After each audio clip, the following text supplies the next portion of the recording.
Evet, merhaba sevgili takipçilerimiz. Çok heyecanlıyım. Çok güzel bir sohbet, çok güzel bir yayın için karşınızdayız. Heyecanlıyım çünkü karşımda Işık Kızıltuğ hocam var. Merhaba hocam. Merhabalar sevgili Başak. İnan ben de çok heyecanlıyım. Çok sevdiğim bir insansın. Ruhunu, zarafetini ama bu konulara da hakimiyetini çok bildiğim için bugün size yazdığım gibi yayın öncesi ilk defa yayın öncesi önüme notlar aldım. Çünkü hakikaten verdiğiniz değere layık olmak için buradayım inşallah. Ay estağfurullah hocam. Zaman ayırdığınız için ben sonsuz teşekkür ediyorum. Gerçekten heyecanlıyım. Işık Kızıltuğ hocamı hep yayında ağırlamayı hayal ediyordum. Bugüne nasipmiş çok şükür. Önce şükrediyorum. Sağ olun. Çok teşekkür ederim tekrar. Şimdi hemen ben kitaplarımı da göstereyim hocamın müsaadesiyle. Bende henüz ikisi var hocam ama Şira da gelecek inşallah. Kenzül Hayat'ı da alacağım inşallah. Şimdi konuşacağımız konular hem bilimsel hem siz bütün kitaplarınızda aslında Kur'an'daki kanıtlarıyla anlatıyorsunuz ve beni de en çok etkileyen bu nokta en güncel bilimsel deneylerle bunları örtüştürüyor olmanız ve şununla başlamak istiyorum ben müsaadenizle. Kenzül Alem'deki şu ifadeyle. Bismillahirrahmanirrahim. Esirgeyen ve bağışlayan Allah'ın adıyla, kuluna yardım eden, dinini üstün kılan, ezeli ve ebedi olan, eşsiz ve benzersiz, alemlerin Rabbi Allah'a övgüler olsun. Böyle başlayalım hocam. Birazcık tasavvuf e, ve kuantumu dinlemek istiyoruz sizden. Yani Işık hocam bize kuantumu en güzel anlatacak isim. O yüzden sizlerle buluşturabildiğimiz için bu anı ben çok mutluyum. Ve hocam ne olur biz artık bir uyanalım. Biraz daha gözümüz açılsın. Ruh nedir? Alem nedir? Matrix nedir? Bilinç nedir? Bize anlatın hocam buyurun. Ya sevgili Başak, ne kadar muhteşem bir giriş yaptın ve çok duygulandırdın beni. Çok teşekkür ediyorum bir kere. Gerçekten verdiğiniz değere layık olmak isterim. Şimdi bunlar tabii o kadar kapsamlı konular ki benim bilim kökenliyim, yani bilim eğitimi aldım. Fakat tüm bunları benim Kur'an'la illa pekiştirme arzum oldukça eskiye dayanıyor. İlk kez 16-17 yıl önce Kur'an üzerine çok ciddi anlamda araştırmak niyetiyle okumaya başladığımda her zaman söylerim. İlk kez beni çok etkileyen ayet Hadid suresi olmuştur. Çünkü hadid biliyorsunuz demir demektir ve demirin dünya kökenli olmadığı, dünya dışından yeryüzüne hem insanın biyolojik yaşamı hem de yeryüzünün o biliyorsunuz manyetik alanının oluşumu için bir koruma kalkanı için indirildiğini Kur'an'da okuduğumda eyvah dedim. Ben bu Kur'an'ı farklı okumam gerekiyor. Ve Kur'an'la bilimi işte bu meç etme arzum orada başladı benim. O kadar enteresan ki. Şimdi Hadis suresinde insan sağlığı için biliyorsunuz hepimizin kırmızı kan hücrelerine yapan işte hemoglobin dediğimiz demir, ferritin kökenli bir element var. Bunun mesela 57. izotopu insan sağlığı için en uygun olanıdır ve 57. ayette geçer gibi. Ah. Olağanüstü bir matematik ve kriptoloji var. Şimdi bana hep çok sık sorulan bir soru var. Kur'an'da işte diyorlar ki diye başlayan cümleler. Tahrifat varmış. Yok efendim bilmem ne zamanında bilmem kim bilmem ne yapmış falan. Bunların hepsine topluca şöyle cevap veriyorum. Diyorum ki Kur'an'da öyle bir matematik var ki bu matematik buradaki ayetlerin, surelerin tüm yapılarında gözüküyor ve bu matematik eğer metnin orijinali tahrif olmuş olsa şu an bu şekilde muhafaza ediliyor olamazdı. Olağanüstü bir matematik var. Matematik olduğu gibi grafik var. Olağanüstü bir grafik var. Bakın ben kendi YouTube kanalımda sevgili Ahu Toktaş'ta bir yayın yapmıştık. Kur'an'daki 7 sayısının sırrı üzerine.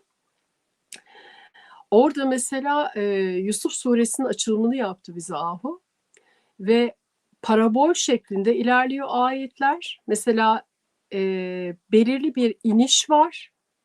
Hazreti Yusuf'un işte sınavları, kuyuya düşüşleri falan. Kuyuya düşüşü parabolün en dibi, ondan sonra çıkış başlıyor. O Ve hocam. tabii Hemen tabii tabii izliyoruz o tabii. yayını da. Tabii lütfen lütfen. Ve büyük ses getirdik zaten. Şimdi aynı parabol yapı geçen hafta Yasin suresinin 52. ayeti benim için çok önemli bir ayettir. 52. ayet de yine Yasin suresinde yine bir grafiğin tam merkezine iniyor. Çok Hmm. müthiş bir yapı var Kur'an'da. Yani şimdi bunu siz şimdi neden matematik beni vuruyor? Çünkü biliyorsunuz ben fizik eğitimi aldım. Fen bilimleri okudum ama hani fizik okurken biz aslında matematik okuruz. Matematik denklemleriyle siz fiziği yazarsınız. Dolayısıyla ben hayata matematikle bakarım zaten. Ve matematiği gördüğüm yerde Kur'an'da tabii olağanüstü bende bir aşk başladı. Ve Kur'an'la bilimi tasdik etmeye uğraşmıyorum ben aslında. Ben insanlara gerçek Kur'an'ı göstermeye çalışıyorum. Haşa tabii burada kendime herhangi bir şey atfetmiyorum. Bu benim kişisel çabam. Aslında kendi tekamülümde, kendi yolculuğumdayım. Kitaplarımı, eserlerimi yazarken de onu okuyanlar oradan inşallah feyiz alıyorlar. Aslında bu yolculuk bana ait bir yolculuk. Ben kendimi tamamlama yolundayım. Yoksa haşa ben hiç kimse değilim. Kimseye bir şey öğretmek için yola çıkmış değilim. Bu benim haddim değil zaten. Kendimi öğrenmeye çabalarken yazdıklarımla birlikte insanlar da o aşkın içine çekiliyor. Etrafımda çok değerli dostlarım, çok değerli hocalarım var. Bir yolculuktur, gidiyoruz. Şimdi Bir şey sorabilir miyim? Biraz lütfen önce dediniz ya, yani Kur'an tahrif edilmemiştir ama ne yazık ki yorumlarla çok mealler. zora sokulduğu, Evet, meallerle çok zora evet, sokulduğu alanlar var maalesef. evet. Şu an zaten son yıllardaki çabam bu. Evet ve çok Bunu kıymetli. ve Eee, bunu da sevgili Size de Başak şu şekilde, minnettarız bu anlamda söylemem lazım yani. Başakçığım onu da hatta şöyle söylüyorum. Kimsenin lütfen kalbi kırılmasın. Olağanüstü değerli müfessirlerimiz mevcut. Fakat herkese şunu sesleniyorum. Mealler asla Kur'an'ın orijinalini temsil etmez. Kişisel yorumdur, kişisel tercümedir. Mealler dogma değildir. Tartışmaya açılmak zorundadır.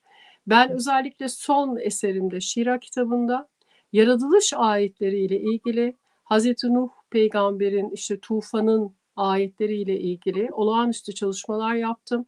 Bu çalışmaları yaparken en büyük yardımcım, kıymetli hayat arkadaşım, eşim. Ee, Eşim Hazreti Peygamberimizin süt annesi. Halime Sadiye'nin öz torunu. Ehl-i Beyt, Kureyşli. Ana dili Arapça. Ayrıca Mısır Eleyhisler'de fıkıh eğitimi almış.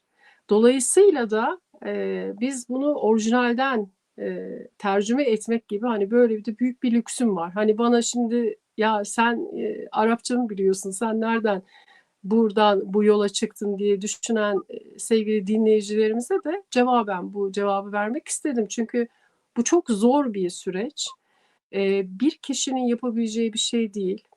Ben burada sesleniyorum. Kur'an insanüstü, Kur'an dünya üstü, olağanüstü bir mesaj.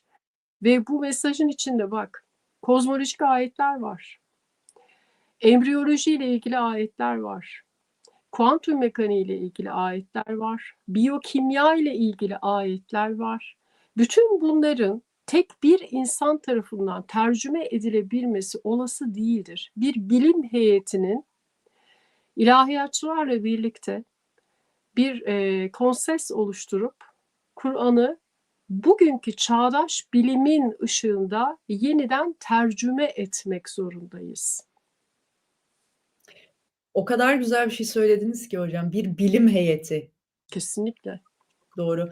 Bir de söylediğiniz bir şey çok ilginç. Yani biraz tercüme edenin ya da yorumlayanın bilincine göre de değişen bir şeyden bahsediyoruz. Tabii, tabii, tabii. O Bir yüzden kere mesela dil evriliyor. Dil yaşayan bir şey değil mi? Biz bugün bakın 100 yıl önceki Türkçeye hakim değiliz. 100 yıl önceki Türkçede kullanılan dildeki müfessirin aslında ne manaya işaret ettiğini de anlayamıyoruz. Bu da çok enteresan. Yani bunu kabul edip bu copy paste tarzı, maalesef piyasadaki copy paste tarzı yapılan tercüme mealleri, tabii çok muazzam çalışmalar var. Onları da tabii es geçemeyiz, hakkını vermek zorundayız. Benim Kenzül Alem'de kaynak kullandığım tefsir, rahmetli anıyorum kendisini, Profesör Doktor Celal Yeniçeri'nin Uzay ve Varlık Ayetleri tefsiri. Bakın, bir ilahiyatçı profesör sadece Kur'an'daki kozmoloji ayetlerini alıp tefsir etmiş. Yani ne kadar önemli bir mesaj değil mi bu? çok. Yine Şira kitabında kaynak eser olarak kendime destek olarak kullandığım tefsir çok önemli bir çalışma. Son 100 yılın bana göre en önemli Kur'an meali. İhsan Aktaş çalışması. İhsan Aktaş güncel bilimin ışığında Kur'an'ın yeniden tercümesi. Çıra Yayınları'ndan çıktı. Olağanüstü ve belli ki bilim alanından desteklerle tercüme edilmiş. Çünkü dediğimiz gibi şimdi ilahiyat bilgisi başka bir şeydir. Arapçaya hakimiyet başka bir şeydir.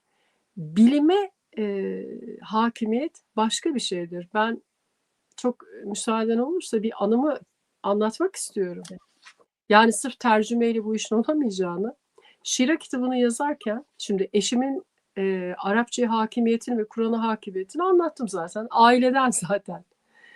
Şimdi Şira kitabını yazarken Araf suresinin 179. ayetiyle ilgili evde bir yorum yaptım. Biraz bana öfkelendi, dedi ki ya saçmalama Işık, dedi, çok abarttın, dedi, yani yapma, dedi, böyle şeyler, dedi, bak başın ağrır, dedi falan. Peki, dedim, o zaman sana soruyorum, dedim. Ayetin orijinal Arapça metninde geçen zerna diye bir kelime var. Ne demek bu, dedim. Dedi ki tohumlayarak çoğaltmak demek. Yani tohum atarak, tohumlayarak çoğaltmak. Asla yaratmak demek değil. Asla var etmek demek değil. Ama o ayet bize şöyle tercüme ediliyor. Biz insanların ve cinlerin çoğunu cehennem için yarattık. Ayetin hiçbir yerinde yarattık diye bir kelime geçmiyor. Peki zerna ne demek burada? Başladım, tabii 100 yıl geriye çektim araştırmamı. Elmalılı Hamdi Yazır 1900'lerin başında bu ayeti doğru tercüme etmiş. Cinni ins diye bir kavram koymuş ortaya. Tohumlayarak çoğalttık. Ve orijinal, anladın mı bak hemen. Ve orijinal mealde bu yazarken günümüz Elmalılı Hamdi Yazır mealleri sadeleştirme adı altında toplanmış ve bu ayet Elmalılı Hamdi Yazır'ın orijinal kendi tercümesinde tercüme edildiği gibi yazmıyor. Peki bu çalışmayı kim yapmış şimdi? Saygılar ve sevgilerle anıyorum, Erhan Aktaş yapmış. Ve öyle bir hoca dolulu yani düşünce doluluğuyla biraz sitemkar yazmış ki mealinde, diyor ki bilen bilmeyen, gelmiş geçmiş, duyduğumuz duymadığımız, yerli yabancı her kim varsa, diyor, bu kelimeyi siz nasıl yaratılış olarak tercüme edersiniz? Burada tohumlayarak çoğaltmadan bahsediliyor. Ayetin içeriğini konuşmak istemiyorum. Bugünkü yayının konusu değil. Başka bir yayında konuşuruz. Sadece bunu konuşuruz. Sadece bunu konuşalım çünkü. Sadece bunu yayın yapabiliriz çünkü. Bir hocamız daha var. Bunu da takipçilerimizle duyurmuş olalım. Neslihan hocamızla birlikte, değil mi? Bir yaratılışla ilgili aslında Yaratılış mitleriyle ilgili. Evet. odağında İnşallah. olduğu bir yayın planlıyoruz, inşallah nasip olur o da Aynen. diyelim. Şimdi Hocam buyurunuz. eşim ben buna itiraz etti. Sana samimiyetimle söylüyorum. 2 gün sonra böyle yaptı. Geldi, dedi ki ya dur aç bakayım, dedi, şu çalışmanı, dedi. Ben, dedi, 2 gündür uyku girmiyor gözüme. Yani bu iş Arapça bilmeyle de bitmiyor. Bitmiyor. Doğru. Bitmiyor. Ama bu arada hocam bu da Yani sizin hayatınızda eşinizin böyle bir nitelikte olması da çok gerçekten, Tesadüf ilginç. yoktur. Yani, evet, maşallah diyelim. Hocam, şunu sormak istiyorum. Şimdi izleyicilerimize belki de, yani, kuantumla ilk defa tanışacak bazı takipçilerimiz. Nasıl, ifade edebiliriz kuantumu? Çünkü kuantum bütün algılarımızı, kalıplarımızı, her şeyi yıka yıka, bir sürü, deneyin kanıt sunduğu bir alan hâline geldi. Şimdi o zaman, kuantuma ilk kez yabancı olanlar muhakkak bu toprakların bir, geleneğinden, tasavvuftan biraz yakınlar. Şeyh Galip Divanı'ndan 2 satırla başlayıp bu işi kuantumla tercüme edeceğim. Müsaadeniz var mı? Harikasınız hocam. Şimdi Şeyh Galip kendi divanında şöyle yazmış. Der ki, bu alem bir aynadır. Aynada ne görürüz? Yansıma. Fakat demiş bu aynadın ki bu yansımada bu aleme ait her şey var.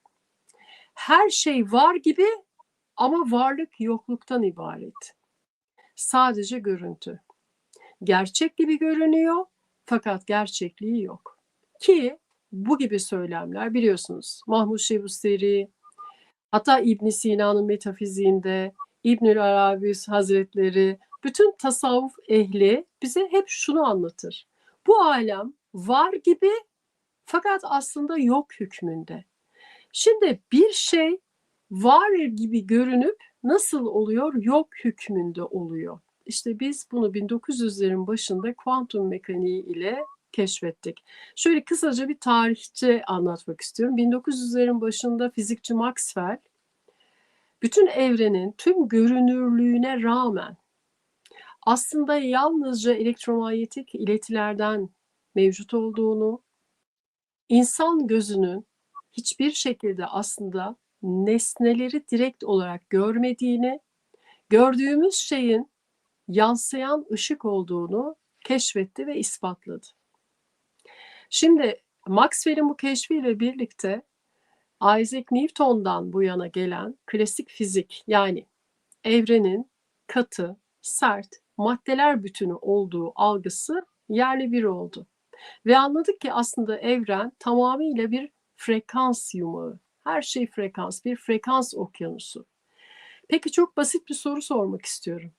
Her şeyin frekans olduğunu bugün artık kişisel gelişimden nörofizikçilere, nörobilime, astrofiziğe kadar tüm disiplinler konuşuyor zaten. Peki neden frekans görmüyorsunuz?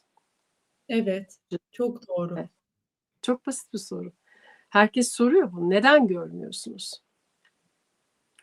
Bir İnsan böyle kabul hâlindeyiz hocam. Enerji, her şey, her şey her şey frekans enerji. ama Enerjiyi gören var mı? yok. Enerjiyi gören var mı? Yok. Neden?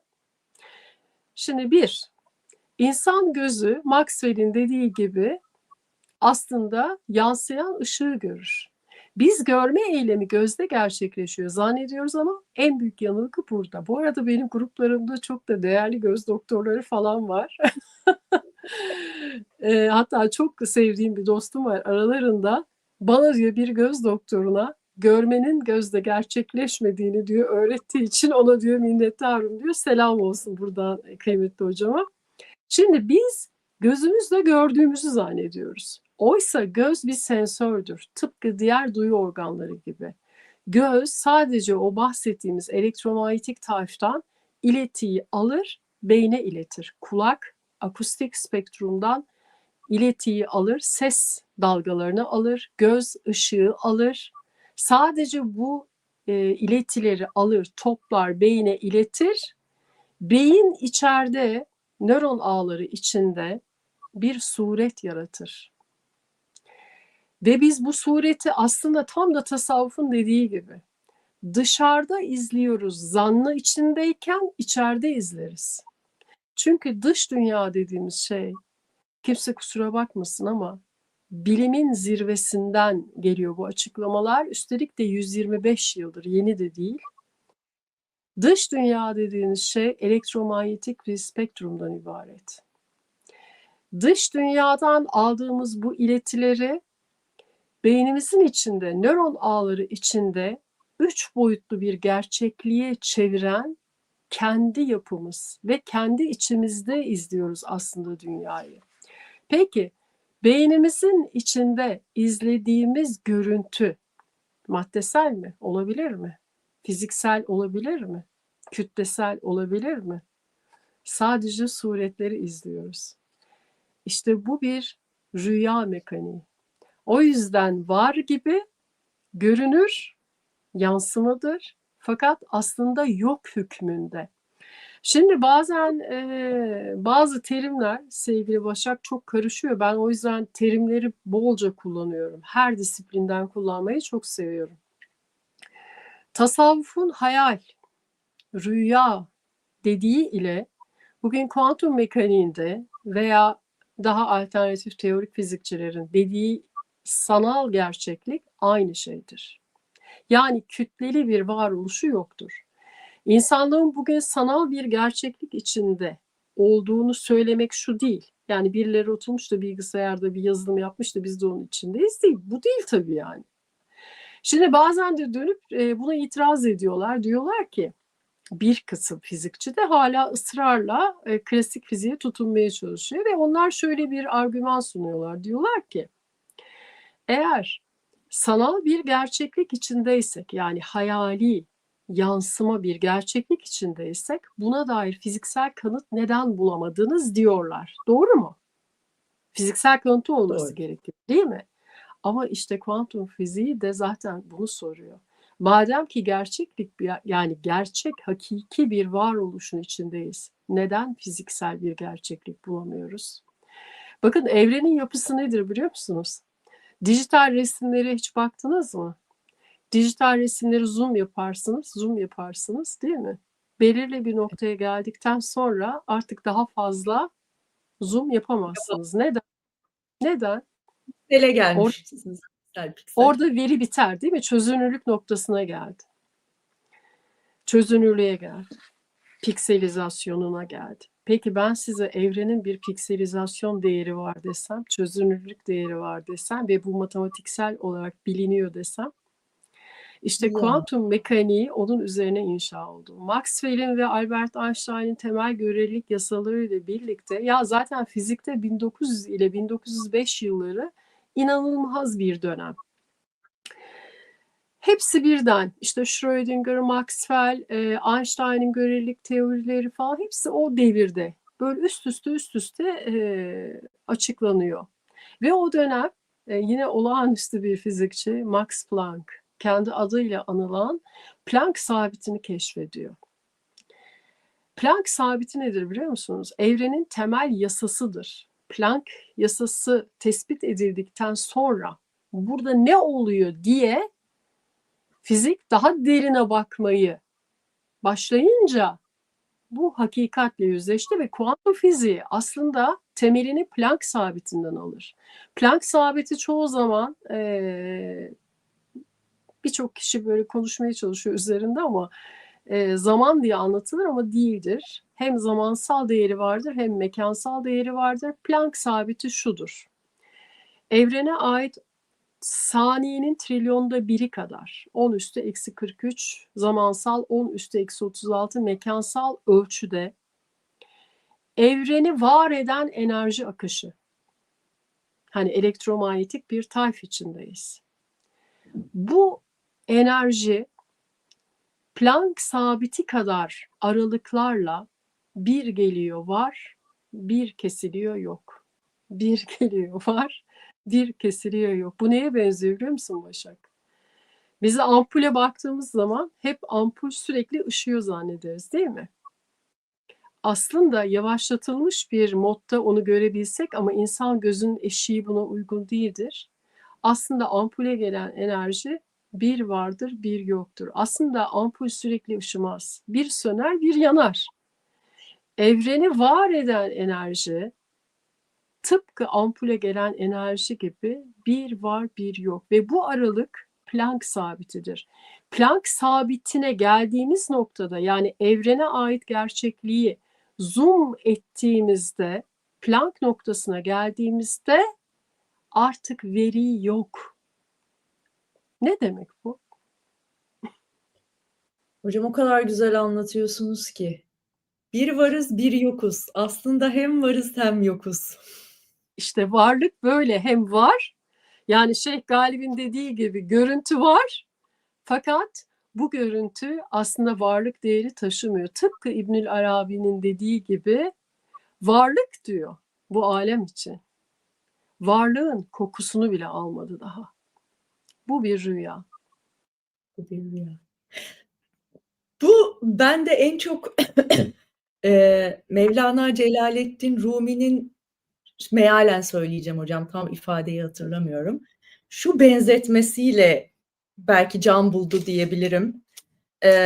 Bir rüyadasın, rüyada başın kesildi, uyandın, başın gerçekten kesilmiş midir? Yani bu alemi anlamakta benim için çok mihenk taşı bir ifade bu. Gerçekten tabii buradan, yani o kadar derinlikli bir konu ki hocam. O zaman rüya nedir? Ya Çok çok yere dolaşacağız ama bugünlük tabii, tabii, biraz tabii. kuantum ve tasavvuf bağıyla ilerlemeye gayret Aynen göstermek öyle. almıştık Aynen. sizin. Şeyh Galip'in Şimdi dediği aynalar. Aslında aynalara bakıyoruz. aynen. Eee, peki bu ışık, yani nur Işığın ya da kaynağı. ışığın kaynağı. Evet. Biraz bundan bahsedelim mi hocam? Şimdi evrensel bir hız var. Yani bu evreni var eden bu elektromanyetik tayf içinden bizim bu suretleri görebilmemiz için aslında bu alemde ışığın hızı düşürülüyor. Bize ışık hızı çok yüksek bir hız gibi geliyor ama alemin hakikati içinde ışık hızı çok yavaşlatılmış bir hızdır. Hatta ben onu hep şöyle anlatırım.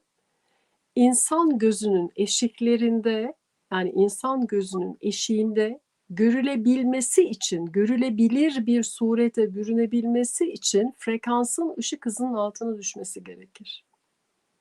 O noktada fizik diyoruz biz artık. Fiziksel suret gördük. Işık hızının üzerindeyse artık bizim görüş alanımızın dışındadır. Görüş eşiklerimizin dışındadır. Görüşümüze artık açık değildir ve biz de onu görmediğimiz için metafizik deriz ona.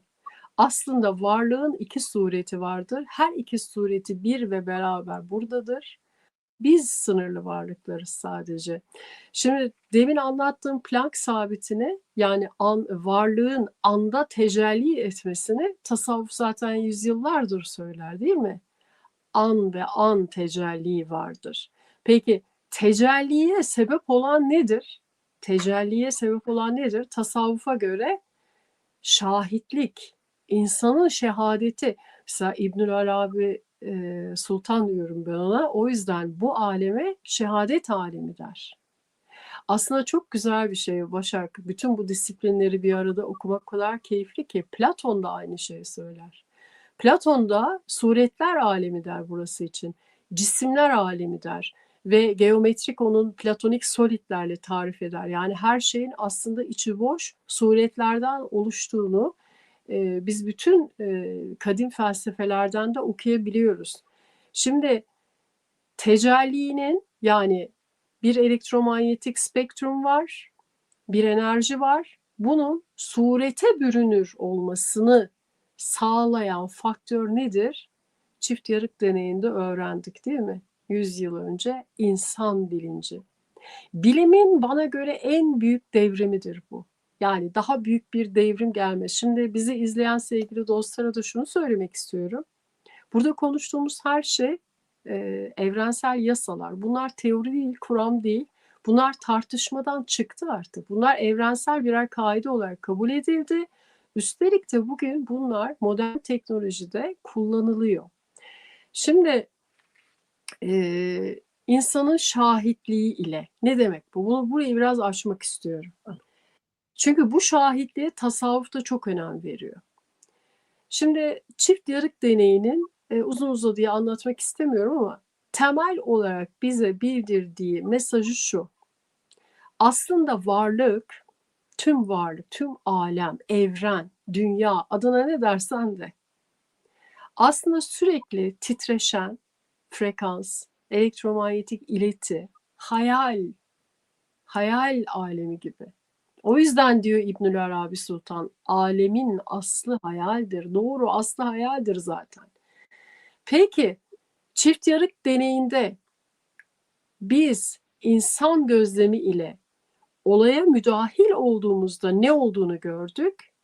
O olasılıksal yapının birçok olasılığı barındıran, süperpozisyon diyoruz, onu da açarım biraz sonra. O olasılıksal yapının, yani varlığın la mekan, la zaman yapısını tasavvuf muhteşem ifade etmiş bunu. Diyor ki la mekan, la zaman yapısı insan gözlemi devreye girdiği an diğer tüm olasılıklar çöküyor, bir kolaps gerçekleşiyor ve tek bir olasılık fiziksel bir surete dönüşüyor. Neden la mekan, Özür la dilerim. zaman? İnsan, Rica ederim. insan bilinci devreye girdiği an o olasılıklar bütünü, yani zamansız ve mekansız olan olasılıklar bütünü içerisinden biz birini çekiyoruz ve onu Evet, izliyoruz. evet, evet. Bunu fizikte kolaps diyoruz. Gerçekliğin kitlenmesi. Hatta şöyle söyleyeyim sana, herhalde Nisan ayının ilk haftalarında tek oturumluk bir seminer vereceğim. Kuantum Zeno efekt diye bir efekt var. O da çok böyle müthiş bir şey fakat deneyseldir, teorik değil. Deneysel olarak ispatlandı ki eğer gözlemde ısrarlı kalırsak gerçekliği de oraya tamamen kitleyebiliyoruz. Hem olumlu hem olumsuz anlamda. Evet. O zaman şu soru geliyor karşımıza. Alem insanın şahitliği için mi var? Hocam Tasavvufun bu en derin sorusu. evet, yani alem insanlığın şahitliği için mi var? Evet. Bir de hep biz ben diyoruz ya, ben. İşte ben Başak, ben çalışan, ben anne, ben eş, ben. O şahit olan aslında kim? Ya o şimdi çok derin bir mevzu. Şimdi Tamam, peki. ben Şira kitabında onu uzun bir bölüm olarak yazdım. İnsan kendi iç sesi vardır biliyorsunuz değil mi? Yani işte bir yol ağzına gelirsiniz. Bir iç ses size hep seslenir. Der ki şunu yapma, bunu yap. Bunu etme. Ve o hiç yanılmaz. Neden?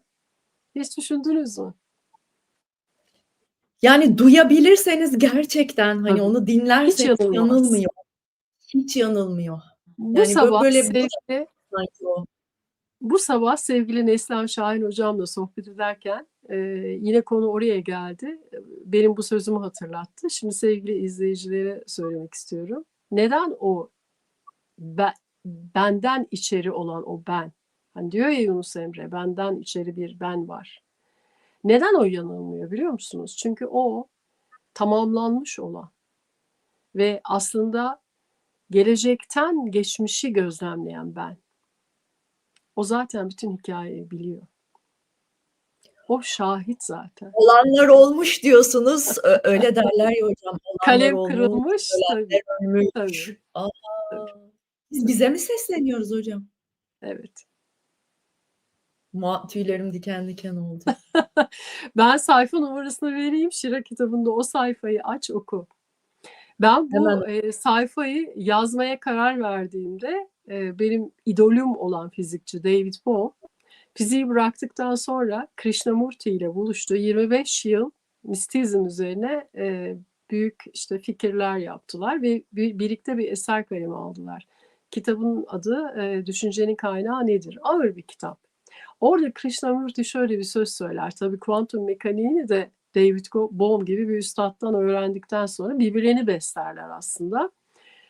Krishnamurti şöyle söyler, sevgili Başak der ki, şimdi bize hep ne öğretiliyor kuantum mekaniğinde? Hani çok sığ bir şey aslında, biz gözlemciyiz. Hepsi o kadar mı acaba? Krishnamurti diyor ki, gözlemci, gözlenen olduğunu anladığı an hakikati kavrayacaktır.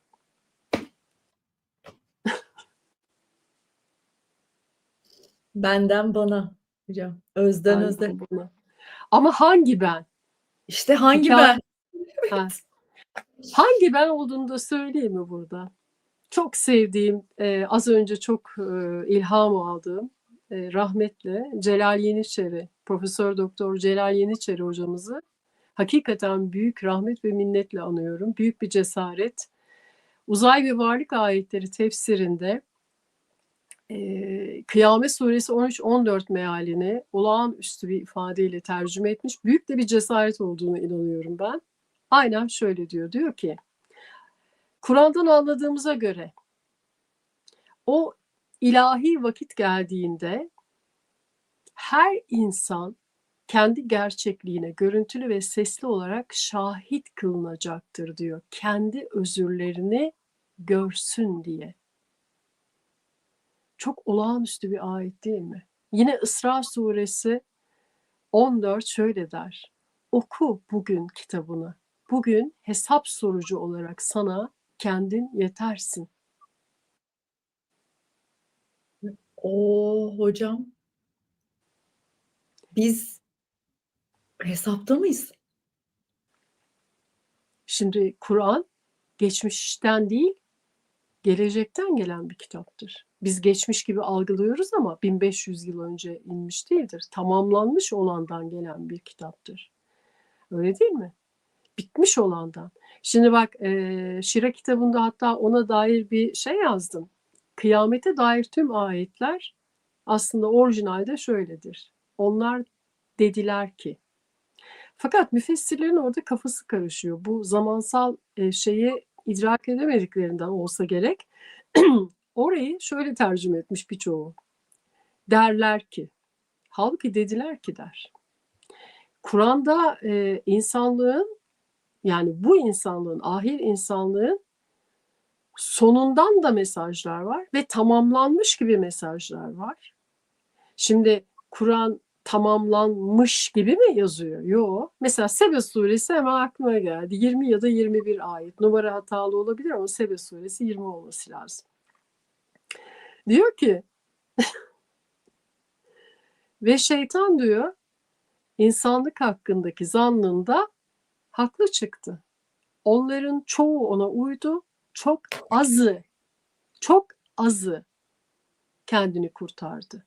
Çoğunluk uydu. Bak bitmiş hikaye. Yaşanmış ve bitmiş bir gelecekten gelen bir mesajdır Kur'an. Çok fazla buraları Yani Kur'an'ın kıyam halindeyiz. tabii ki, tabii ki, tabii ki. Bak şimdi sevgili Mevlana Hazretlerinden bir dize de ben okuyayım. Diyor ki,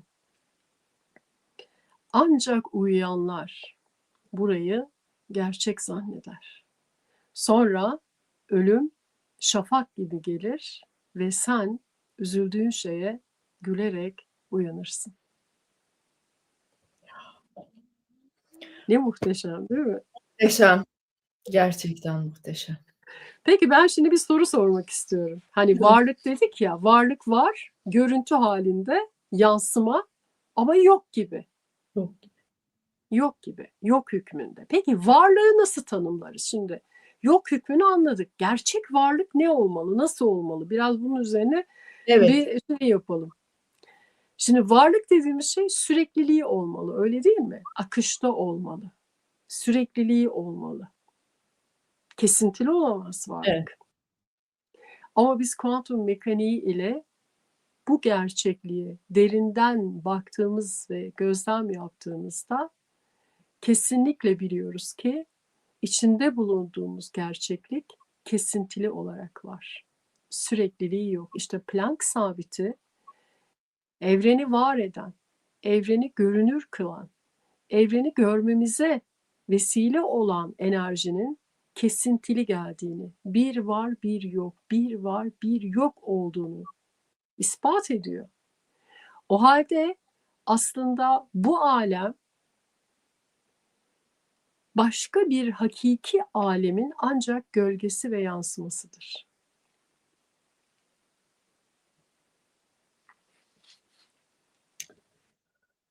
O hocam. Şimdi Sinan Canan Hoca'dan bir ilave ile devam etmek istiyorum. Saygılar ve sevgiler iletiyorum kendisine. Kendisinin bir programını izliyorum. Moderatör kendisine bir soru sordu, yöneltti. Dedi ki Sinan Hocam dedi, bir rüya içinde olup olmadığımızı şu an veya gerçeklik içinde olup olmadığımızı nasıl ayırt edebiliriz?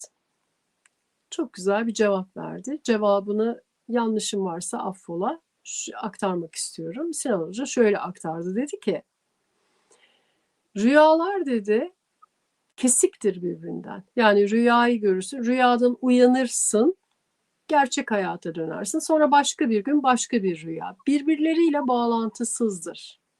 Ve rüyalar kesik kesik olduğu için dedi, biz onları hayal zannederiz dedi. Şu an içinde bulunduğumuz hayat akışta ve sürekliliği olduğu için gerçek kabul ederiz dedi. Sinan Canan Hoca, sevgi ve hürmetler. Fakat kuantum mekaniği bize ne diyor biliyor musun? İçinde bulunduğumuz gerçeklik diyor, sürekliliği olan bir gerçeklik değil. Planck sabiti bize içinde bulunduğumuz hakikatin sürekli olmadığını, kesik kesik var olduğunu, tıpkı bir rüya mekaniği gibi olduğunu zaten ispat etti. 2022 yılında Aralık ayında Nobel ödülü fizik alanında verildi. Alan Aspect liderliğindeki 3 önemli fizikçi bu ödülü birlikte paylaştılar. 1980'lerde başlayan ünlü Bell deneyleriyle birlikte yaklaşık 40 yıl sonra ispat etti. Ve kuantum mekaniği üzerine, kuantum dolanıklılığı üzerine bir ödül aldılar. Ödül töreninde şöyle bir konuşma yapıldı. Hemen şöyle kısa bir cümlesini söylemek istiyorum. Dediler ki, içinde bulunduğumuz evren yerel olarak gerçek değil. Ne demek bu yerel olarak? Bu Yerel fizik terimi. Hani az önce dedik ya, la mekan. Yani insan şahitliği devreye girene kadar mekansal ve zamansal gerçekliği yoktur aslında. Bu bir rüya. Bu bir rüya ama neden bu rüyayı görüyoruz? Ya da biz mi tercih ediyoruz? Ya da düşünceler nasıl oluşuyor? Bilinç, hocam dedik ya biraz önce, biz potansiyeller bütünü içerisinden bir gerçekliği kilitliyoruz dedik gözlemimizle. Evet. Zaten oldu bitti. Olanı izliyoruz kısmıyla düşününce burada cüz'i irade, kader bir sürü kavramda devreye giriyor tabii Aynen. soru olarak. Biz ne kadarını seçebiliyoruz? Seçtiğimizi mi zannediyoruz? Bir irademiz var mı? Yoksa sadece izliyor muyuz? Şahit miyiz sadece?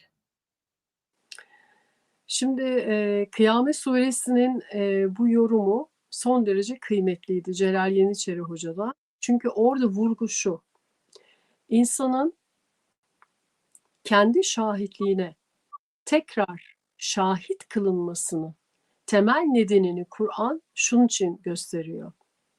Siz kendi hakkınızda verilecek olan ilahi kararı onaylamak zorunda kalacaksınız. Burada o kadar yüce ve o kadar ilahi bir adalet ki, yani sadece kulun ben hatalarla dolu bir ömür yaşadım, hakkımda bir karar verildi. Sadece bu kararın beyanı değil, senin de bu kararı kendinin onaylanman bekleniyor. Bu tabii insanüstü bir adalet. Evet. İnsanüstü bir ilahi adalet. Çünkü ayetlerin hepsi diyor ki, kendi hayatına şahit tutulduğunda hakkında verilecek olan kararı onaylamak zorunda kalacaksın diyor. Şimdi peki o noktada ne oluyor? Ha, demek ki burada bir hikmet var. Burada bir hikmet var. Ben varlığı ve varlığın içinde insanın konumunu çok özel buluyorum. İnsan çok özel bir varlık. Sıradan öylesine bir varlık değil. İnsan bu alemde niçin vardır sorusunun ben de hem kuantum mekaniğinde, yani işte çift yarık deneyinde ne vardı? Bilinç ile tecelli ediyor. Değil mi? O Evet. zaman alem benim bilincim için var. Benim bilincimin nesi için var? Bilincimin tekamülü için var. Alem insan varlığının, insanın hem bireysel hem küresel, bütün insanlık ailesinin tekamülü için vardır. O zaman eğer ben hatalarımla yüzleştiriliyor isem buradan da bir beklenti var. Yani hala insan kendi hatalarını izleyerek kendini yargıladığı bir gerçekliğe muhatap kılınıyorsa hala insandan umut kesilmemiştir. Hala insanın kendisiyle yüzleşmesini tamamlaması ve o işte olağanüstü bir köprüden önceki son çıkış sevgili Başak. Tövbe. Biz Evet. tövbe deyince biz tövbe deyince hep böyle sözle tövbe zannediyoruz. İnsanın yaşayıp yaşayabileceği en ağır yüzleşme başkalarının size anlattığı şey değildir. Kendinizle ilgili kendinizde göreceğiniz hakikattir. Ve insanı en çok büyüten şey de budur. Ve insan tekamülünün tamamlanması da en sonunda insanın kendisine şahit kılınmasıyla son bulacaktır. Çünkü hani bütün ayetlerde şu ifade var ya, denk gelmişsinizdir mutlaka. Biz kendimize zulmetmişiz. Biz kendimize zulmetmişiz. Bakın hiçbir ayette insan hikayenin finalinde o bana zulmetti, bu bana zulmetti, haşa Allah bana zulmetti diyemiyor. Dönüyor, dönüyor diyor ki ben kendime zulmetmişim. Biz kendimize zulmetmişiz. Dolayısıyla bu işte kendiyle yüzleşen insanın ifadesidir. Varlık niçin var, alem niçin var sorusunun bendeki karşılığı alem insanın tekamülü için vardır. Çünkü insan yüce bir varlıktır. Hocam bir şey sorabilir miyim? Şimdi Lütfen. ne acıdır ki insan en çok kendisiyle yüzleşmekten kaçar. Ya, Yani kesinlikle. en zor şey, pek çok kişi için. Emm, Siz anlatıyorsunuz. Aslında birçok bilinçten, emm, ne olduğuna dair, aslında neyin içinde olduğumuza dair biz duyuyoruz bazı şeyleri. Ama insanlık da son hız savaşmaya, çocukları katletmeye, yani aynı zamanda da biraz önce dediniz ya, orası çok kritik, yani şeytanın haklılığı da yer bulmuş dediniz ya. Hani Tabii böyle mi zor. olacak? Yani biz kıyameti izlediğimiz için mi bunları görüyoruz? Yoksa hâlâ bazı şeyleri tam, idrak edemediğimiz için mi bu son şansı değerlendiremiyoruz? Yani son merhaledeyiz. Ahir insanlık denmesi zaten tesadüfi değil tabii ki. Çok önemli bir vurgu. İnsanlığın ben son tekamülde olduğunu düşünüyorum. Şimdi ahir zaman deyince de çok yanlış bir kavram var.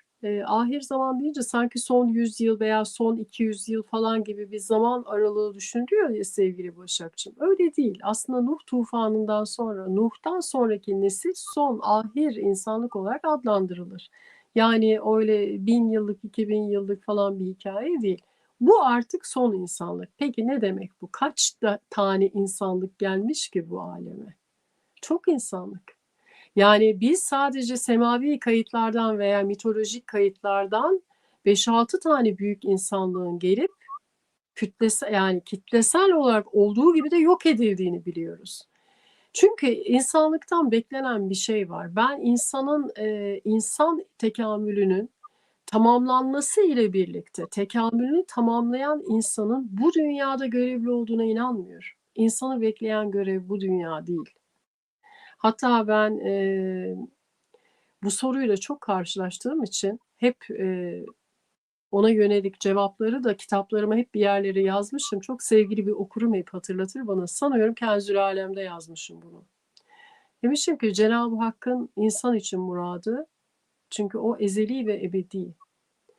Ve muradı fani bir dünya için olamaz.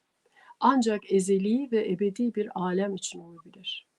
Ayetlerde sayısız defa şu şekilde yazıyor bize. İnsan öylesine başıboş mu yaratıldığını zannediyor ki insanı bekleyen mutlaka sorumluluklar var. Bu sorumluluklar bu dünya için olamaz. Bu dünya gerçekten sadece tekamülümüzü tamamlayıp oldum dedikten sonraki noktadan sonra açılacak olan yeni hakikatte insanlar veya artık nasıl bir oluş içinde olacağız onu da bilemiyoruz. Ben Şira kitabında yine uzay ve varlık ayetleri tefsirinden çok faydalandım. Çünkü ayetlerde hep şunu görüyorum. Dünyanın yok edilmesinden hiçbir ayet bahsetmez. Dünyanın dönüşümü bahsedilir, biliyor musunuz? Dönüşüm. Bilemediğimiz başka bir gerçekliğe dönüşeceğini. Ayet diyor ki o gün yer küre ve gökler başka bir mahiyete dönüşecek. Yok edilecek diye bir şey yok. O zaman demek ki içinde bulunduğumuz gerçeklik farklı bir boyuta geçecek. Ki bunu zaten Kur'an bize şöyle bildiriyor. Ölmüş olanlar için, yani hani güya öldü dediklerimiz için ne diyor? O gün perdeler açılacak ve onlar tüm hakikati olduğu gibi görecekler. Yani insan şu an hakikatten uzak, zaten görmüyor ki. Ne görüyor? Sanal bir rüya görüyor. Bu rüyanın amacı ne? Tamamlanman. Bilincin ile tekamül etmen. Tekamül dediğimiz şey sırtımızdan kanat çıkmayacak bizim. Bilinç ile tekamül. Ve bütün varlık bunun için var. Bütün varoluş bunun için var. Bu amaçla. Çünkü dediğim gibi insan çok özel bir varlık. İnsanı bekleyen, Kur'an'da açıklandığını düşünmüyorum ya da ben rastlayamadım. Bu dünyanın ötesinde insan için, o kamil olan insan için, tasavvuftaki mertebeler var ya, bilinç ile tamamladığımız o mertebelerde kamil olan, artık kemale eren insan için insanı bekleyen mutlaka görev ve sorumluluklar olduğunu Kur'an bize bildiriyor. İnsan burada yiyip içip çocuk doğurup çiftleşip ölmek için yok. Bu bir illüzyon. Bu bir illüzyon. Ne kadar kapıldığınıza, Ne kadar? illüzyona dikkat edin. Aynen. Hocam şunu sormak istiyorum. Tekrar bu gerçekliği kilitleme, potansiyel olanı izliyoruz. Şahitlik. Bize düşen, benim anladığım, tövbe. Yani bir yüzleşme ve Evet. tövbe. Evet. Şimdi hepimiz bir uğraş içerisindeyiz. Bir yandan da bu gerçek sandığımız madde dünyasında hani icaplar derler ya hocam. Evet. Mecburiyetler, oldurmaya çalışmalar. Yani buna bakışımızı biz nasıl düzeltelim acaba? Çünkü kendimizin oldurduğunu zannetme halindeyiz. Şimdi şöyle bir şey var, sevgili Başak, buradaki çabamızı da anlamsız bulmayacağız. Yani burada bize verilen bir senaryo içinde yaşıyorsak, bu senaryo içinde de mutlaka bizim fayda olarak döndüğümüz bir şeyler mutlaka var. Ben bu anlamda çok sevdiğim bir filozof, Leibniz'den bir örnek vermek istiyorum. 1600'lü yıllarda klasik fiziğin, işte Isaac Newton fiziğinin her şey maddedir, her şey görünendir, maddenin ötesinde bir varlık yoktur beyanı ile birlikte determinizm ve materyalizm büyük bir yükselişe geçmiştir. Materyalizmin yükseldiği yerde ateizm yükselir. Çünkü bilim bütün denklemlerden Tanrı'nın varlığını çıkartma gafletinde bulunmuştur ve 300-400 yıl boyunca bu böyle hakimiyetini sürdürmüştür. En çok da fizik alanında etkiler bu. Ve o dönem bir Hristiyan rahip, bir düşünür, aslında bir matematikçi. Wilhelm Leibniz olağanüstü bir eser, bir mitolojik bir eser kalemi alır. Teodise. Teodise de işte bir hikaye kurgular. Oraları şimdi anlatıp kimseyi sıkmak istemiyorum ama hikayenin sonunda, çünkü hep ona şunu sorarlar. İyiliği emreden Tanrı neden yeryüzünde kötülüğe izin vermiştir? Bunu sorarlar ve bu sorunun, işte kötülük problemi üzerine kitabını yazar. Teodise zaten Tanrı savunusu demektir. Ve o kitapta eşsiz sözler var. Kur'an'daki Kehf suresindeki Hazreti Musa ve Hızır'ın yolculuğundan sonra kötülük problemini daha iyi anlatabilen bir eser herhalde olamaz diye düşünüyorum. Der ki,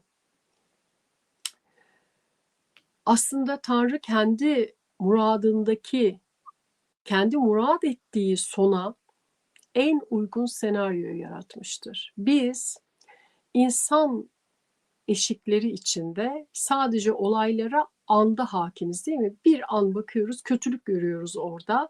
Orada zulüm görüyoruz, bilmem ne görüyoruz. Fakat der, insanın elinde sihirli bir değnek olsa, yeryüzündeki herhangi bir kötülüğü o an durdurabilecek kudrete sahip dahi olsa ve durdursa, o kötülüğün kaderin bir sonraki potansiyelinde hangi iyiliğe evrileceğini asla bilemez. Bunu yalnızca Tanrı bilir, mutlak olan Tanrı bilir. Çünkü der, Tanrı çok daha büyük bir iyilik için kötülüğe izin vermiştir. Biz bunu bilemeyiz. Hz. Musa ile Hızır'ın kıssası bu nedenle olağanüstü bir arketipsel anlatıdır. Orada biliyorsunuz şey vardır, işte çocuğun öldürülmesi vardır, geminin batması vardır ve bunların hepsini Hızır, aslında o Hızır diye bir kelime de yoktur orada ama adet üzere olduğu için Hızır diyorum. Hızır orada üst bilincin sembolüdür. Üst bilinç. Her şey zaman içinde başından sonuna kadar tamamlanmış olan projeyi görendir. Yani Allah'ın muradını son ana kadar bilen bilinçtir. O muradın içinde bize o an için kötülük görünen her şeyin sebebini bizler anlayamayız. Hazreti Musa orada itiraz eder. Bir çocuk nasıl öldürülür der ya. Bir çocuğu Evet. nasıl öldürürsünüz? Şeriatta bu nasıl olabilir der. Anlatır, der ki o çocuk büyüyünce şu olacaktı, bu olacaktı. Yani biz bunları kavrayamayız. Neden? Çünkü bizler zamanı başından sonuna, ezelden ebede görebilecek kabiliyetlere sahip değiliz. Dolayısıyla o an için baktığımız sahnede, der Leibniz, bize kötülük gibi görünen her şey Allah'ın mutlak iradesi altında mutlaka bir iyiliğe dönüşecek. İşte zaten teslimiyet bu, değil mi? Hocam Şimdi ben ağzına tam onu soracaktım. Peki teslimiyet kavramı. teslimiyet bu. Ben şunu düşünüyorum çünkü hocam biraz da bocalıyorum açıkçası. Şimdi gördüğümüzde olanı olduğu gibi kabul etmek eşittir teslimiyet. Müdahale etmek nerede? Ne kadar müdahale etmek? Buralarda hep birazcık acaba pasifize mi kalıyoruz müdahale etmemiz gerektiği yerde gibi sorular hem ben kendim soruyorum hem de böyle sohbet ettiğimiz zamanlarda birbirimize sorduğumuz da oluyor Şimdi arkadaşlar. sevgili Başak, teslimiyet demek Allah'tan istememek demek değildir. Dua etmemek, arzu etmemek, niyet etmemek demek değildir ama. Teslimiyetin karşılığı şudur. Ben Allah'tan bu eğer hoşuma gitmiyorsa değişmesini arzu ederim, niyaz ederim, dilerim. Başka bir şey, kalben istediğim bir şeyin olmasını niyet ederim. Allah'a havale ederim ve arz ederim. Ama sonuç ne olursa olsun razıyımdır teslimiyet. Teslimiyet istememek demek değildir. Teslimiyet gelecek olan sonucu sorgulamamaktır.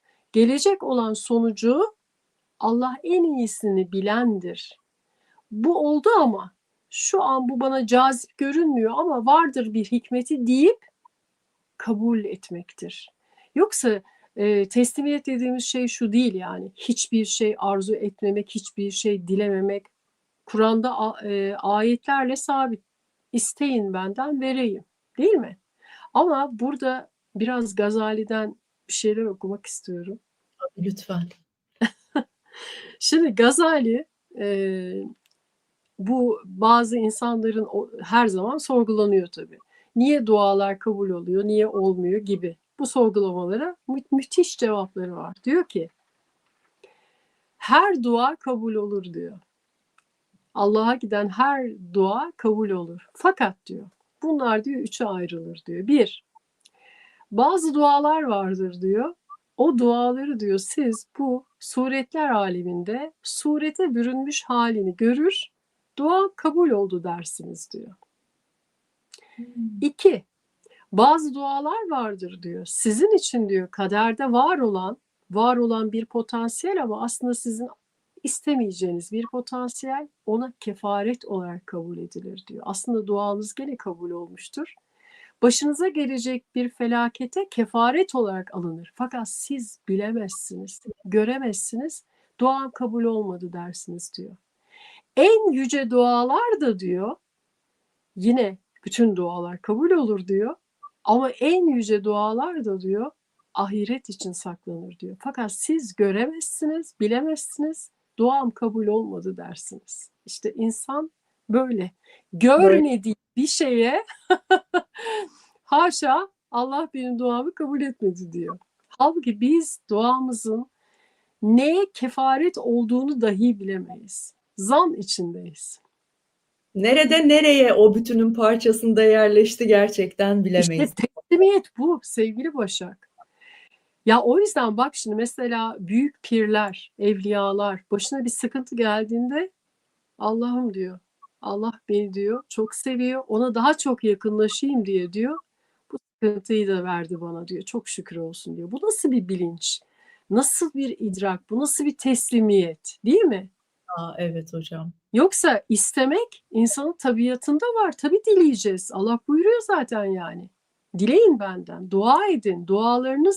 Dualarımızla şekillenen bir gerçeklik içindeyiz. Hocam peki doğru dua etmek diye bir şeyden bahsediliyor. Yani o sözleri doğru seçmek, doğru bir yöntem kullanmak Ben deniyor ya. Yani hani ona dair aslında bunu belki şöyle de birleştirip sorabilirim hocam. Olumlu düşünceler, olumsuz düşünceler, bunların biraz önce dedik ya potansiyelleri kilitleme hali, oralarda biz ne kadar kontrol sahibiyiz, tekrar irade meselesi falan döndüğümüzde bu dualarla birleştirdiğimizde ne söyleyebiliriz hocam? Ben dualar için böyle şekilsel kalıpları şahsi fikrim olarak düşünmüyorum. Sebebi de şu, kalp o kadar olağanüstü bir organ ki 27 Mart seminerindesin. Evet, Anatomik yapısıyla, kuantum orço kuramıyla kalpteki o bilinç tayfını olağanüstü bir çalışma yaptık. Grubumuzda tıp hekimleri var biliyorsunuz. Hepsinin onayıyla birlikte sunuyorum. Kalp o kadar ilahi bir merkez ki Kur'an defalarca şöyle sesleniyor. İrade sahibi, bilinci kilitlenen insanlar için ne diyor? Onların kalplerini kilitledik, kalplerini kararttık, kalplerini mühürledik. Yani bu öyle bir merkez ki burası kilitlendikten sonra siz artık hakikati göremez oluyorsunuz. Dolayısıyla ilahi katla bağlantı olan yerimiz beynimiz değil, kalbimiz. Şimdi o ilahi katla bağlantı kalp ile gerçekleşiyor. Ben diyorum kulumun kalbindeyim. O halde o zaman bu kalpten geçeni de diyor. Bak Kaf suresi 16. ayet. Değil mi? Sizin öz benliğinizin size fısıldadığını biliriz. O halde senin bunu hangi şekilde, hangi denklem sırasıyla, hangi bilmem neyle okuduğundan ziyade gerçek hakikatindeki niyetin nedir? Bu biliniyor zaten. doğru. Bunu bir matematiğe dökmek veya bunu bir sayıya dökmek, şu kadar yaptım, bu kadar ettim değil. Hangi bilinç ile dua ettin? Hangi niyet ile dua ettin? Hangi Kalbinin hangi durumu ile, hangi hal ile dua ettin? Asıl olan bu yani. Bu. Bana göre bu. Yoksa şimdi yeryüzünde binlerce dil var. Şimdi Alman ya da Almanca dua eden kulunun duasını Allah kabul etmiyor mu? Mesela Almanca dua edince kabul edilmiyor mu? Olabilir mi? Olamaz. Yani. Veya şöyle söyleyeyim. Doğuştan sağır ve dilsiz. Hiç de konuşamıyor. Duası kabul olmuyor mu? Doğru. Olabilir mi? Bak, bütün varlık için ne diyor ayet? Tüm evrendeki varoluş için diyor ki tüm yaratılan var alemin içindeki her şey diyor Allah'ı zikreder. Fakat siz o zikri dua tekrar siz diyor işitemezsiniz, anlayamazsınız. Çünkü bizim duyu eşiklerimizin dışında. Ama bütün varlık aslında zaten o ilahi zikir ile birlikte var. Dolayısıyla dua dediğimiz, duanın kelime manası bir kere Allah'a yakınlaşmak. Bu yakınlaşmak belirli kalıplarla değil, hal ile mümkündür. Hangi hal ile dua ettiği, orada sözler kullanıp kullanmadığı, hangi sözleri kullandığı, yani o artık Allah'la senin aranda ama dediğim gibi ben bir şeyleri çok kalıplara sokmaktan yana değilim. Çünkü ben Kur'an'ın bir kere evrensel olduğuna inanıyorum. Herhangi bir topluluk, herhangi bir dil, herhangi bir ırk için geldiğini falan da düşünmüyorum. Bütün semavi metinler, bütün semavi mesajlar evrenseldir. Dolayısıyla kapsayıcılığı tüm insanlığadır, tüm insan dillerinedir. Sağır insanadır, dilsiz insanadır, kör insanadır, her insanıdır. Dolayısıyla burada bu tip şekillerden biraz uzaklaşmakta fayda var. Dediğim gibi varlığı tecellisine sebep olan, itici güç olan bilinç hangi hal içindeyse o kıymetli. Şimdi az önce ikinci kez tekrarladım. Onu mutlaka açmak istiyorum. Bizi dinleyenler de merak ediyorlardır. Varlık potansiyel. Neden A potansiyeli değil de B potansiyeli bana açılıyor, değil mi? En çok merak edilen şey bu değil mi? Şimdi ben lisede okurken bile, ki Fen Lisesi okuduğum halde klasik bir atom modeli vardı sevgili Başak. İşte ortada çekirdek, etrafında böyle sabit yörüngelerde dolaşan elektron tayfı böyle. Hep böyle bir klasik resim vardır. Bu son derece demode. Böyle bir atom modeli yok zaten. Şimdi atomun modeli şu. En yakın görüntüleme şu an zoom yaptık ya kuantum boyuttan. Atom dediğimiz şey bir bulut şeklinde. Ve bu bulutun tam olarak nerede başladığı ve nerede bittiği keskin sınırlar ile belli değil. Bulut ne demek? Bu arada da parantez açayım. Teknolojide veri saklayan alana bulut diyoruz ya. Aynı Evet, sebepten, evet. aynı prensipten dolayı bulut adını alıyor. Aynı. Çünkü neden biliyor musun? Atomun etrafındaki bulutta birçok olasılık var. Hiçbir olasılık mekansal ve zamansal bir gerçeklik taşımıyor. Yani kesin olarak şu zamana veya şu mekana aittir diye bir yerellik taşımaz. Hepsi la mekan la zaman, her yerde, her pozisyonda gözükebilir. Olasılıksal bir yapıdır atomun yapısı. Bu aslında varlığın yapı taşı. Bu yapı taşı DNA'mız için de geçerli, epigenetik de buradan doğuyor ve varlığın tamamı için geçerli. Peki, madem ki burada olasılıksal bir çokluk hali var. Bu çokluk hali içinden neden yani A potansiyeli değil de B potansiyeli kitleniyor, değil mi? Diğerleri Evet. görünmez oluyor, çöküyor. Bilincin hangi haldeyse. Çünkü bilinç dediğin şey de bir frekans dalgasıdır. Ne ile rezone oluyorsa onu kilitliyor. Hepsi bu. O yüzden sen hatta bununla ilgili bir eğitim verdim. İçsel şifa kodları diye. Platon ilk bu ilginlik yasasının temelini atıyor ve diyor ki sevgi sevgiye meyillidir. Kötülük kötülüğe meyillidir. Bu şu demek değil. Ben sevgi dolu bir insanım. Bütün sevgi dolu insanlar beni bulur değil. Bu da doğru ama kapsayıcılığı daha geniş. Ben sevgi dolu bir insanım. Sevgi dolu insanlarla buluşma olasılığım yükseliyor ama içinde bulunduğum gerçekliğimde olumlu potansiyellerin beni bulma olasılığı da çoğalıyor. Ben öfke, ben nefret dolu bir insansam aynen böyle insanların bana yaklaşma potansiyeli çoğaldığı gibi kendi varlığımın, kendi oluşturduğum gerçekliğimin içindeki de tüm negatif ve olumsuz potansiyellerin tezahür etme olasılığı çok yükseliyor. O yüzden ayna. İlk başa döndük. O yüzden ayna. O yüzden diyor tasavvuf, gördüğün şey sensin. Gördüğün şey sensin. Aynaları da biz oluşturuyoruz, yansımaları da izleyen biziz. Hocam muazzam, muazzam. 1 saati aştık biliyor musunuz ve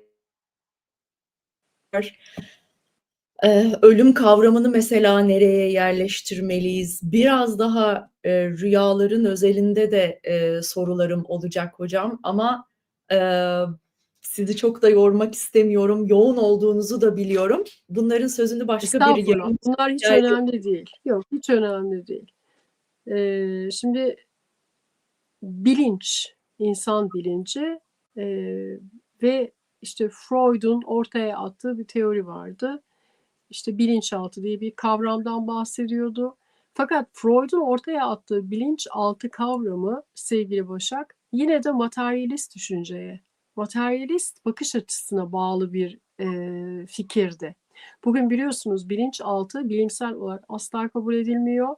Yani psikologlar falan işte kişisel gelişim alanında falan kullanıyorlar ama bir geçerliliği yok ki. Nörofizyoloji bilinçaltı diye bir kavramı kabul etmez. Bilinç dışını kabul eder. Kolektif bilinç dışını. Neden? Çünkü bilincin merkezi beyin değil ki. Bakın çok önemli bir eserden bahsedeceğim. Biraz çok ağır bir eser ama okumak isteyenleri de feyiz olabilir. Çok önemli bir nörofizyoloji profesörü yazmıştır. Korteks olmadan dünyaya gelen yani hani güya bilinçli düşünme dediğimiz beyindeki neokorteks olmadan doğuştan dünyaya gelen onlarca çocuk üzerinde bir çalışma yapıyor. Çocukların bilinçli olduğu ortada. Peki o zaman bu bilinç dediğimiz şey ya beyinle ilgili bir şey değil. Ben bunu ilk eserimde şöyle yazmıştım. Kenzül Ervah'ta demiştim ki bilinç insan beynini maddesel bir merkez olarak kullanır ama beyinden doğmaz. Beyinle sınırlı değildir, bedenle sınırlı değildir. Kaynağı bambaşka bir yerdedir. O yüzden Mark Sloms o eserinin adını gizli kaynak adını vermiştir. Yani çünkü bilincin kaynağı tıpkı Carl Gustav Jung'un dediği gibi bu uzay zamanın ötesinden. Yani Çok muazzam bir bilinç dışı var ortada. hocam Jung'dan bahsedince, Jung'dan bahsedince onunla ilgili sizinle yayına girmeden önce bir videosunu izledim. Şimdi şöyle soruyorlar ona, geçmişte Tanrı'ya inanıyor muydunuz diye soruyorlar. Diyor ki, evet inanıyordum. Şimdi inanıyor musunuz diye soruyorlar. Bakıyor bakıyor ve şey, Biliyorum. evet Ha, şimdi biliyorum. biliyorum. İnanmaya ihtiyacım yok. Neden? Çünkü der ki Jung, her insan bu dünyaya Tanrı'ya inanma ile ilgili bir arketiple doğar. Ne demektir bu? Bu arketipler konusu biliyorsunuz psikomitoloji uzmanımız var Neslihan Şahin Hocam. Onunla birlikte bir yayın yapalım. Yapacağız Fakat mutlaka. bu arketipsel yapının yani her insanın Tanrı'ya inanma ile ilgili bir arketiple dünyaya geldiği aynı zamanda Kur'an'da geçer. Araf suresi 172. ayette der ki, o da çok yanlış tercüme edilen bir ayet. Onun doğrusunu tercüme ettik. Çalışmaları çok önemli, değerli bir çalışma olarak Şira kitabında var. Şimdi ayet diyor ki, Adem oğullarının bellerinden zürriyetlerini aldık da kendimize şahit tuttuk ve dedim ki ben sizin Rabbiniz miyim? Dediler ki evet. Kâlü Bela ayeti diye anlatılıyor. Şimdi Allah'a çok şükür bir iki tane çok değerli müfessir benim gibi isyan etti. Onlar dediler ki ya ayette Adem oğulları diyor. İnsan var ortada. İnsanın fiziksel yapısı, bedeni konu ediliyor. Bunun kâlü velayla, ahiret dünyasıyla yok, ruhlar alemiyle hiçbir alakası yok. Açıklama getiremedikleri için zamanında öyle demişler. Ayet net olarak insanın bedensel, fiziksel varlığını anlatıyor.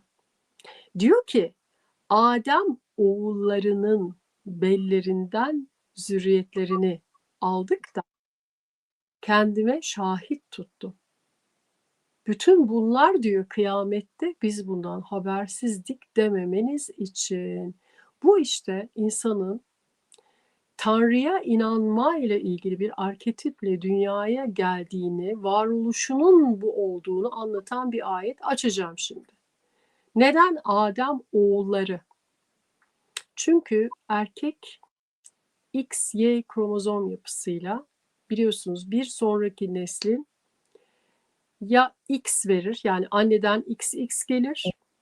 Anneden gelen X de erkekten gelen X eşleşirse kız çocuğu dünyaya gelir. Y eşleşirse erkek çocuğu dünyaya gelir. Ama her iki şartta X ve Y kromozomu babadan dağılır. Doğru mu? O yüzden insanlığa yapılacak, nasıl anlatayım? En derin müdahale erkeklere yani erkek soyunun bu hücresel yapısına en derin zerresine yapılmalı. O yüzden Adem oğulları. Şimdi oradaki zürriyet diye tercüme edilen kelimeyi çok ciddi araştırdım. Zerere diyor zaten ayet. Zerere en küçük partikül demek. Biz bunu Türkçe'ye bugün nesep soy diye çeviriyoruz. Halbuki Adem oğulların bellerinden zerrelerini aldık da en küçük partiküllerini kök hücre veya DNA ne dersen de aldık da Allah'ın varlığına şahit tuttuk.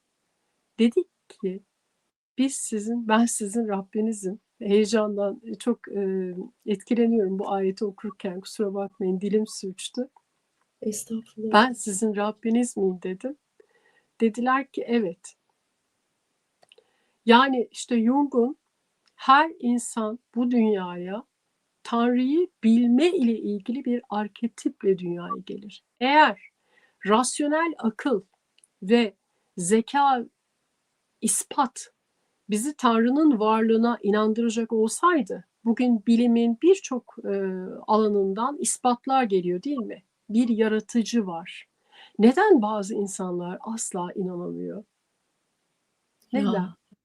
Çünkü zekayla, akılla, ispatla, rasyonel akılla yürüyen bir olgu değil bu.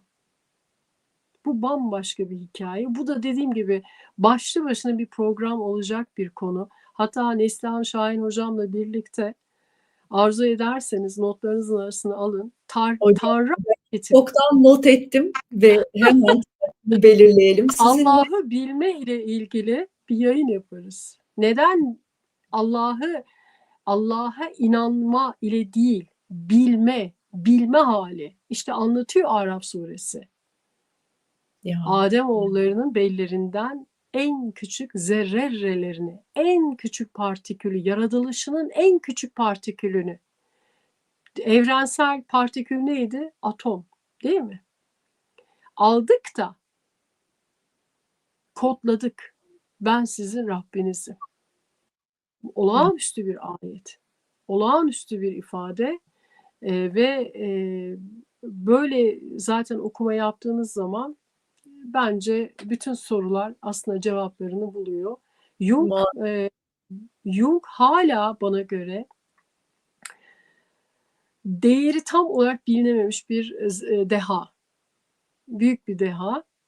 Çünkü psikiyatri alanından gelip ama fizikçilerle tanışıyor zaten. Kırılması orada başlıyor. Kuantum mekaniğiyle tanışıyor. Olasılıksal yapıyı anlıyor. Ve senkronizite dediğimiz yani fizikte biz hani eş zamanlılık senkronizite diye kullanıyoruz ama adını koyan Jung'tur. Şimdi nedir bu senkronizite? Senkronizite kısaca şu diyelim. Siz bir şey hayal ettiniz. bir şey arzu ettiniz veya sizin bir şey yapmanız gerekir. Kaderinizde bir şey var. Benim kitap yazmam gerekiyor mesela. Benim bilincimden bağımsız olarak evrensel bu spektrumda eş zamanlı aynı anda sizin hiç göremeyeceğiniz hareketler ve fonksiyonlar diyelim bir anda harekete geçirir. Siz sadece finali görürsünüz. Aslında amaç sizi oraya taşımaktır. Hepimiz Ya, çok yaşamadık mı bunu? çok. Bu insanla ben şimdi niye tanıştım? Raftan bir kitap önünüze düşer. Ben bunu okumalıyım dersiniz. O kitap sizin hayatınıza dokunur. Kesinlikle. Tesadüf mü o? Hayır. İşte Jung onlara anlamlı tesadüf der. Senkronizasyondur. Evrende bir senkronizasyon var. Evrende bir senkronizasyon olması %100 bu evrenin program olduğunu, programlanmış bir kadersel iz düşüm olduğunu belirliyor. Çünkü neden? Doğada senkronizasyon olamaz. Doğa kendi halinde daima kaotiktir. Bu kadar büyük bir eş zamanlılığın ve şaşmaz bir eş zamanlılığın olması her şeyin bir program olduğunu, aslında insanın Alemde yazmıştım. Bizim dışımızdaki bir sistemin, algılayamadığımız, varlığını hissettiğimiz sistemin aslında insan için hedeflenen bilinç noktasına, ana bilincin hedefine doğru yönlendirdiğini hep görüyoruz zaten. Bunu ben niye yaptım dersiniz değil mi? Ben mesela son yıllarda çok enteresan bir şey yaşadım. Pandemide biraz canımız sıkıldı bizim. Kalktık yazlığa taşındık. Sonra yaklaşık 6 ay önce tekrar geldik, İstanbul'daki evimizi açtık falan. O arada gidip geliyoruz falan. Kendi kendime bir gün yolda dedim ki Allah'ım ya niye bu eziyetleri bize yani demek uygun buydu da yani niye bu eziyet, oraya gittik buraya geldik, yani ben İstanbul büyümeliyim, yani 4,5 yıl orada niye kaldım bilmem derken tak dedi zihin ekranıma. 4,5 yıl sonra İstanbul'a 4 tane önemli kitabın yazarı olarak dönüyordu. Ya, Beni inzivaya aldı. ya. Bu benim kararım değildi bak. Hani soruyorsunuz ya özgür irade. Özgür iradeyle yapmış gibi görünüyor. Ama ben bu işi hakikaten çok ömrümü adıyorum bu işleri öğrenmek için. Hala öğrencisiyim ve özgür irademle verdiğim kararların dahi aslında külli irade içinde olduğunu fark edecek kadar artık bunun Muazzam. şaşkınlığı içindeyim. Bak Muazzam. özgür irademle verdiğimin zannı içindeyim. Ya. Hocam siz bunları anlatırken Tesla benim çok merakla işte hayatını okuduğum, kendisi hakkında bilgi edinmeye çalıştığım bir karakter ve o bütün icatlarıyla ilgili şunu söylüyor. Hiçbirini ben düşünmedim. Yani hiç Evet, kimse düşünmez. marjlar ve ben yani görsel olarak hepsini zihnimde icat ettim, birleştirdim, yaptım ve sanki bunlar bana hani ilham derler ya hocam, yüklendi. Öyle Söyleyin diyor. o zaman. Anlatıma Söyleyin o zaman. tam öyle değil belki cümleleri ama benim Doğru. mealimde kalan Doğru. bu. Yüklendi diyor. O yüzden biraz önce dediniz ya bilinç dışı artık bilinçaltını falan unutun. Bu kolektif bilinç meselesine odaklanın dediniz ya hocam. Muazzam gerçekten Daha şükürler ağır bir olsun. şey söyleyeyim mi? İyi ki Sevgili Başar. buyurun. İcat diye bir şey yoktur. İnsan sadece keşfeder. Var olanın keşfi vardır. İcat yoktur. Hiçbir teknoloji icat edilmiyor. Her şey keşfediliyor. Şimdi mesela kuantum dolanıklılık çok önemli. Kuantum bilişim teknolojileri bu dolanıklılık prensibiyle hareket ediyor. İşte kübitleri kullanıyorlar. İşte olağanüstü şeyler. Oralara şimdi girip iyice milletin kafasını bulandırmayın. Yavaş Orası bir feci sakin. bir şey. Tamam mı şimdi? Şimdi kuantum dolanıklılık Biz bunu icat etmedik ki. Kullanıyoruz teknolojide. Kuantum bilişimleri bu yasanın üzerinden kullanıyor. Ama bu bir keşiftir. Neyin keşfidir? Kuantum dolanıklık zaten içinde bulunduğumuz gerçekliğin temel yasası. Biz bunu keşfettik ve kullanıyoruz. Neye benziyor biliyor musun? Nehir şuradan akıyor. O suyun akışının bir gücü var, bir itici gücü var. Onu kullanıyoruz. Bu bir keşif değildir. Yani bu bir icat değildir. Bu bir keşiftir. Var olanı keşfetmektir. O yüzden hani hermetik bilgilerin en üstünde yazar ya, yukarıda ne varsa aşağıda ancak o olabilir. Doğru hocam. Hiçbir hayal de bizim değil o zaman ama hayal Değil. ediyorsak da bizim olabilir. O da ayrı bir boyut galiba, Evet, değil mi hocam? evet, Hayal doğru, ettiğimizde doğru. Aynen öyle. Aynen öyle. Bir şey hayalse, yani hayali kalbinize düşmüşse, o varoluşun içinde yazılmış fakat tezahüre düşmemiş bir potansiyeldir zaten. Doğru. O yüzden Anadolu halkı der ya, Allah bir şeyi murad ederse onu kulunun kalbine yollar. Hayal olarak gönderir. Peki. Işık hocam çok teşekkür ediyorum. Şükürler olsun ki bu sizin yolculuğunuz. Bize eşlik etme izni verdiniz. Bizi de Sağ ol. yanınıza aldınız. Çok teşekkür ediyorum. Ben Eee, teşekkür ediyorum. Ne hissediyorum bu yayınla ilgili biliyor musunuz hocam? Sanki böyle takipçilerimiz her izlediğinde farklı bir uyanış yaşayacak gibi geliyor. Farklı bir noktadan, farklı bir alandan. Hani okudukça bazı kitaplar her okuduğunuzda size şey verir ya böyle yeni bir bakış açısı, yeni bir algı, yeni bir anı. Bu yayında biraz öyle oldu sayenizde.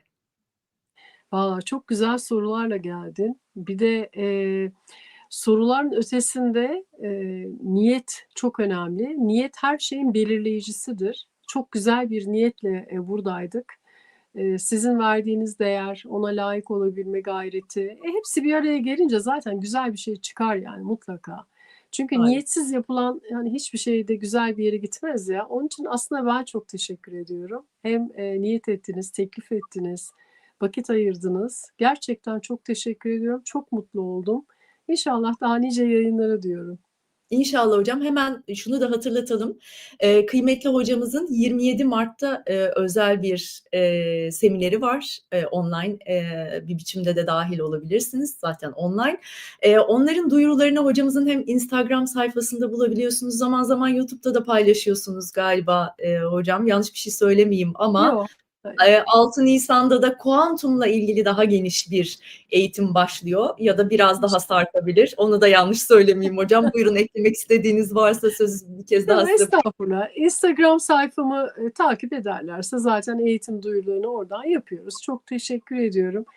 Kuantum fizik yani fizik olmaktan çıktı sevgili Başak. Artık hakikati, varlığı anlayabilmek, varlığın nedenini, varlığın işleyiş prensiplerini anlayabilmek üzerine mistizmle birleşti artık. Yani 21. yüzyılda kuantum artık sadece bir mekanik yasası veya sadece denklemlerden ibaret değil. En çok merak ettiğimiz şey varlık nedir? Varlık niçin vardır? Bunu merak eden herkesin kuantum boyutta gerçekliğin o yüzüyle tanışması için online eğitimler açıyorum. Merak edenleri bekliyorum. Arzu edenler de kitaplarımdan bu bilgilere erişebilirler tabii ki. Çok çok teşekkür ediyorum. Ben teşekkür ediyorum hocam.